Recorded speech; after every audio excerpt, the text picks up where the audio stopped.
Adult Solutions. Add-on Desire. Hello viewers, welcome to Adult Solutions Daily Current Affairs session. I am Lokesh Penagunda. This session is designed mainly for aspirants preparing for banking, groups and such other examinations. We take news articles from both The Hindu and The Indian Express. Make a use of it. So we have an article talking about Mr. Anil Deshmukh, who is the Home Minister of Maharashtra, quitting his ministerial position as the High Court has ordered a CBI probe on him. So what is CBI? CBI stands for Central Bureau of Investigation.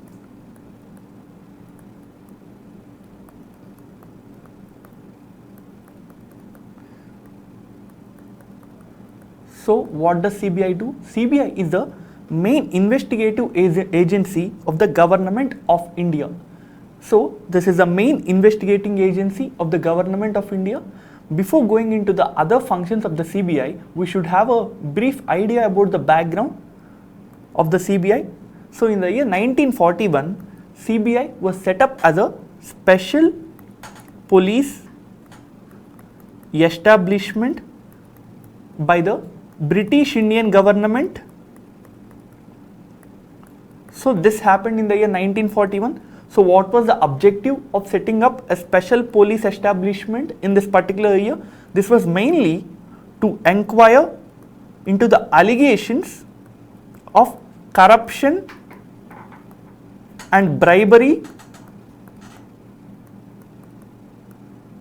in war-related procurement. So what is this war this CBI is planning to inquire about? This is the World War II. So to inquire into the allegations of corruption and bribery in the war-related procurement of various materials, this CBI was set up in 1941. And in the year 1946, the Special Police Establishment Act was formulated by the British Indian government. So this act is intended to provide the proper functioning and proper powers of the CBI. So this happened in the year 1946, and after the independence, the Santanam Committee was set up by the government. This committee was set up in the year 1962. This is mainly to provide recommendations on the prevention of corruption,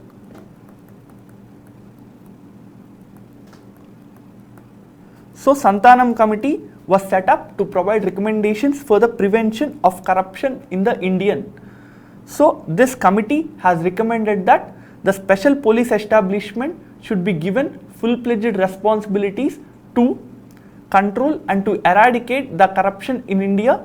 And as a result of this Santanam Committee recommendation, the Ministry of Home Affairs has provided for the CBI. So earlier it was Special Police Establishment. Now it has become CBI, or the Central Bureau of Investigation. So this was in the year 1963, but later on the CBI has been shifted to the Ministry of Personnel, Public Grievances and Pensions. So currently the CBI is working under the Ministry of Personnel, Public Grievances and Pensions. Now we will see various functions of the CBI. First, it is the main investigative agency of the government of India. Next, it works under the supervision of the Central Vigilance Commission in matters pertaining to the Prevention of Corruption Act 1988. So the CBI works under the supervision of the CVC, or the Central Vigilance Commission, in matters pertaining to the Prevention of Corruption Act 1988. So these are some important functions. And also the CBI maintains crime statistics and also provides information regarding the crimes. So it not only maintains crime statistics but also disseminate or share this information. This is one more function of the CBI. Next is it is India's representative for the correspondence with the Interpol. So Interpol is an intergovernmental organization mainly to share the information of criminals. So for India, the CBI acts as a representative for the Interpol organization. So this is the background and the main functions of the CBI. Who is the current chief of the CBI? Presently, there is no full-time director for the CBI, and in the last month we have seen that Mr. Praveen Sinha has been appointed as the interim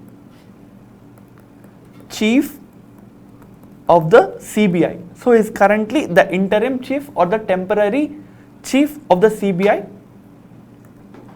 Next, we have an article talking about the Tehri Dam. Before going into the Tehri Dam, we need to understand what a dam is. Dam is a structure built across a river or a stream to hold water. So holding of water is the main purpose of building a dam. You can see in this image how a dam is holding the water. So this is what a dam is mainly being useful for. Next, India has 5,200 large dams according to the recent census. And India has the third largest number of dams, third highest number of dams. So which countries have the highest number of dams? First is China. China has nearly 23,000 large dams. Second is United States of America. USA has nearly 9,300 large dams. The third highest dams are in the country of India. Next, we will see about the Tehri Dam. Tehri Dam is built in the district of Tehri and it is built on the river Bhagirathi. So it is built on the river Bhagirathi. It is built in the Tehri district of Uttarakhand. You should note that Tehri Dam is the tallest dam in India built on the Bhagirathi river. So it is the tallest dam at a height of 260 meters. So this is the tallest dam. What is the longest dam in India? That is the Hirakud Dam, which is in the state of Odisha, and this Hirakud Dam is built on the river of Mahanadi. So this is the tallest dam, this is the longest dam, and which is the oldest dam in India? That is the Kalanai Dam, which is in the state of Tamil Nadu. So this Kalanai Dam has been built nearly 2000 years ago, and this was built by someone called as Karikala Cholan, who was the king of the Chola dynasty. So we have seen the tallest dam, we have seen the longest dam, we have seen the oldest dam, and also the countries which have the highest number of dams in the world. Also you should note that as we are talking about the Tehri Dam built on the river Bhagirathi, there is a significance of Bhagirathi river.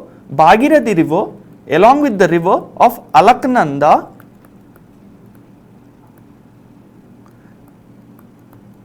forms river Ganga. So Bhagirathi river and the Alaknanda river forms the river Ganga. This is the significance of the Bhagirathi river. Next, we have an article talking about the FCI. What is FCI standing for? It stands for Food Corporation of India. So what is the primary duty of the Food Corporation of India? Its primary duty is to undertake procurement, storage, movement, distribution of food grains. So the primary duty of the Food Corporation of India is to undertake procurement, that is, it will buy the food grains, next it will store the food grains, next it will move the food grains from one part of the state to another part of the state, and it will also be responsible for distribution of the food grains. So this is the primary duty of the Food Corporation of India. Now we will see the background of Food Corporation of India.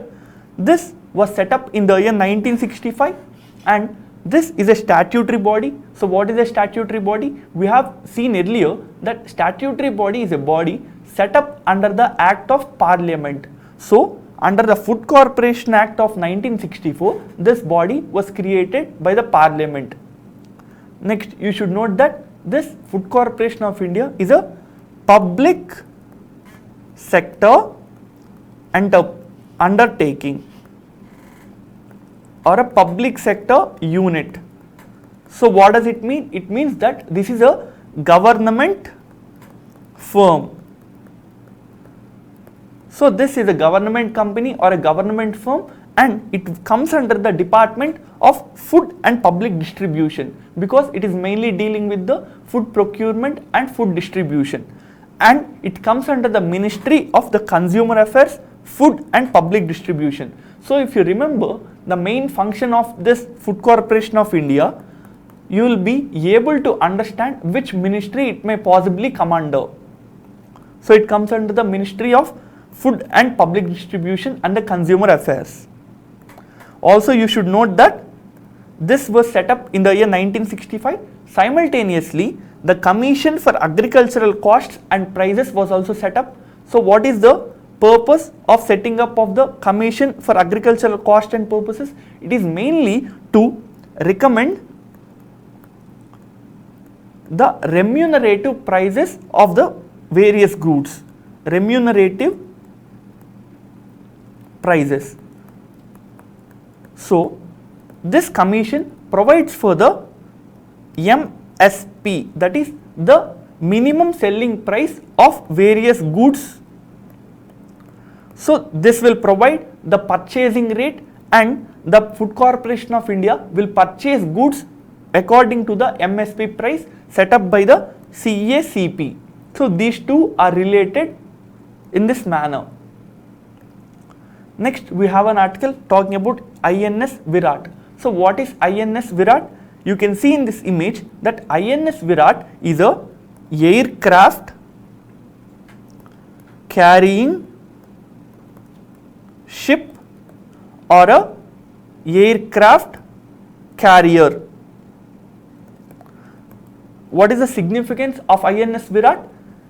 The significance comes from the fact that it holds the Guinness World Record for being the longest serving warship in the world.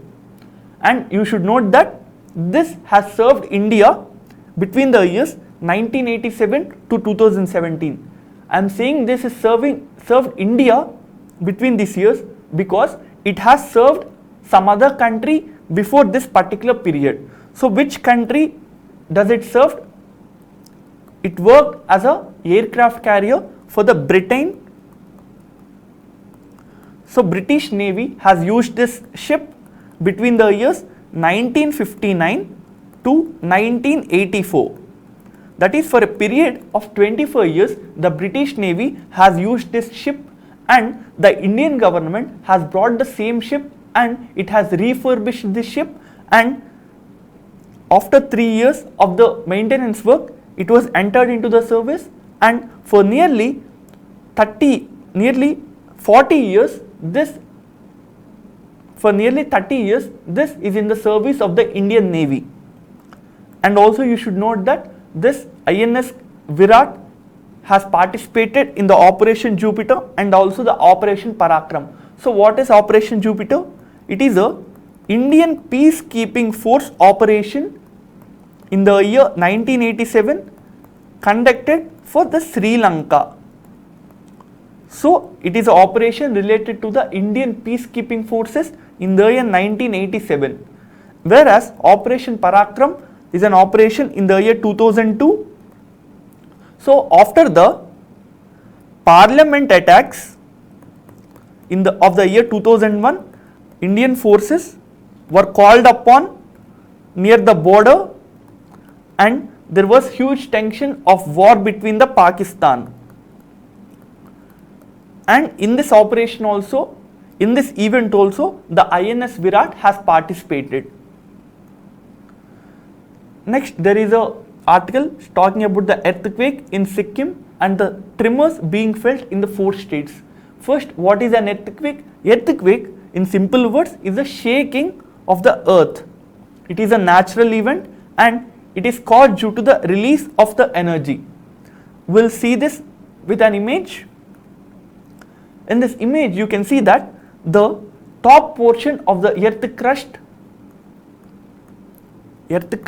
is the top layer of the earth, and the top layers of the earth might sometimes go from one place to other place. If it is moving in opposite directions, then new land area will be formed. So this is seen as an extension of the earth crust. Whereas if two plates of the earth crust are moving against each other, then there would be compression of the earth crust. So there will be decrease in the land area, and there will be movement of earth plates from one place to other place, and there is one more earthquake phenomena called as transform. In this condition, the earth plates move side by side of one plate to other plate. So in all these conditions, earth crust will move, and due to the movement of the earth crust, there will be release of energy, and this energy from the earthquake travels throughout the earth in the form of vibrations. So whenever there is an earthquake, the energy from this earthquake will travel along the earth, and these vibrations are called as seismic waves. Scientists have found out these seismic waves can be measured, and they have invented something called as seismometers, which are aimed to calculate and measure the seismic waves or the earthquake waves. Now you should know that the earthquake events can be scaled either according to the magnitude or through the intensity. So the earthquake event can be scaled by either of this. To calculate the magnitude, we use a scale called as Richter scale, and the Richter scale range from 0 to 10. So this is a Richter scale, and even in this article it is stating that near Sikkim there is a earthquake measuring 5.4 range on the Richter scale. So what is a magnitude? So magnitude relates to the energy. Magnitude talks about the energy that is released during the earthquake event, whereas we have one more thing to measure the earthquake, which is the intensity scale or the Mercalli scale. So Mercalli scale will only take into account the visible damage caused by the event. So if there is no visible damage, even if there is high amount of energy released but there is no visible damage, then the Richter scale might show high value, whereas as there is no damage, the Mercalli scale may show low value. I'll give you an example. So let's say this is a forest area and this is a city. There are two earthquakes. The first earthquake is measuring 5.4 on Richter scale. That is, this is the amount of energy that is released by the earthquake, but as there are no constructions over the forested area, there is no visible damage, and due to this the Mercalli scale will say that it is low impact. That is, there is not much impact on this area due to the earthquake. Whereas in a city, if there is an earthquake with 5.4 magnitude, as these are all man-made constructions, they may collapse easily, and due to which there may be huge visible damage in this condition. As a result, the Mercalli scale will say that there is huge impact and it will give huge rating or huge scale value for this city intensity. So this is the main difference between the magnitude and the intensity. Magnitude is measured through Richter scale, intensity is measured through Mercalli scale. Next, we have an article talking about the PMI. So, what does PMI stands for? It stands for Purchasing Managers Index.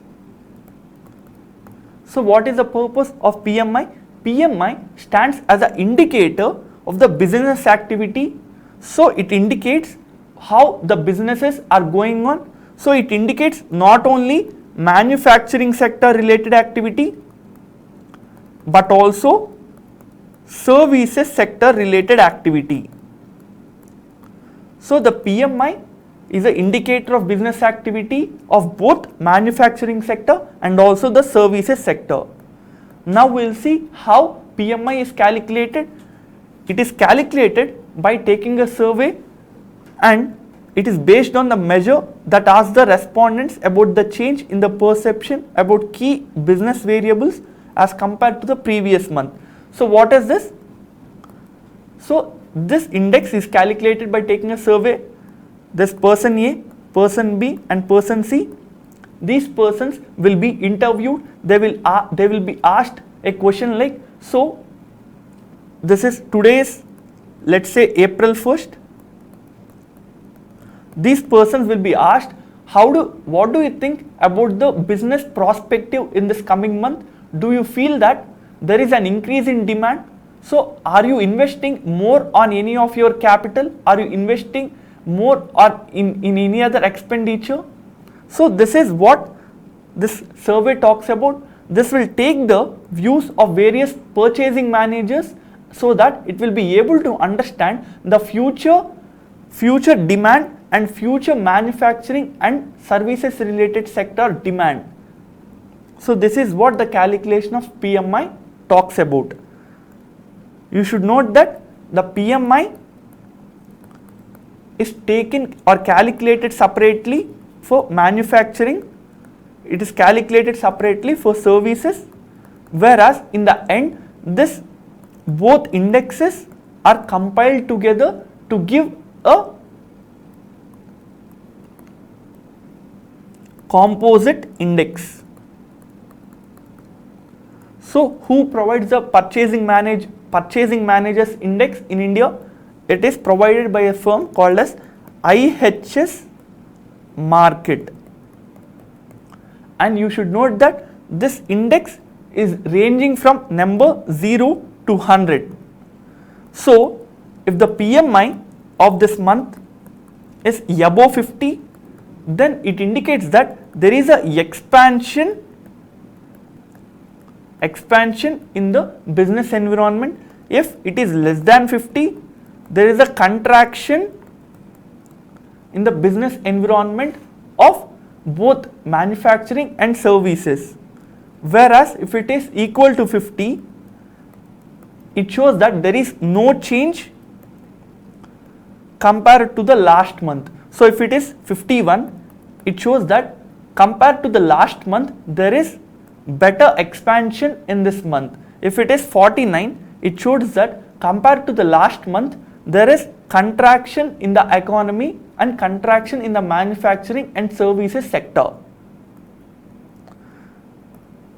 PMI is usually released at the start of every month. We have seen that the consumer price index and the wholesale price index are released after 1 month, whereas this is released on the starting of a month, so that it can be considered as a good leading indicator of the economic activity. So, this is the relevance and the significance of purchasing managers index. Next, we have an article which is talking about the Adani Group taking over the complete control of the Krishnapatnam port. So, where is Krishnapatnam port? It is in the district of Nellore, which is in the state of Andhra Pradesh.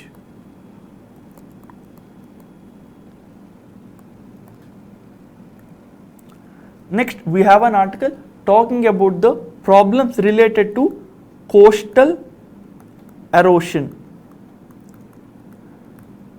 The villages of Satabaya and the neighboring villages which are near the east coast of the state of Odisha, these villages are slowly disappearing because due to the erosion activity, you can see in this image that due to the erosion activity, the seawater is coming near to the village, and it was earlier 2 kilometers far from this temple. But in this image you can see that the waves are just a few meters from this temple. So nearly 2 kilometers of the land has been eroded due to the sea activity. So Satabaya is a village in the Odisha which has been shifted to whose residents have been shifted to other areas as there is huge erosion by the sea activity. Next we have an article talking about the NATO. So what is NATO? NATO is the North Atlantic Treaty Organization. North Atlantic Treaty Organization.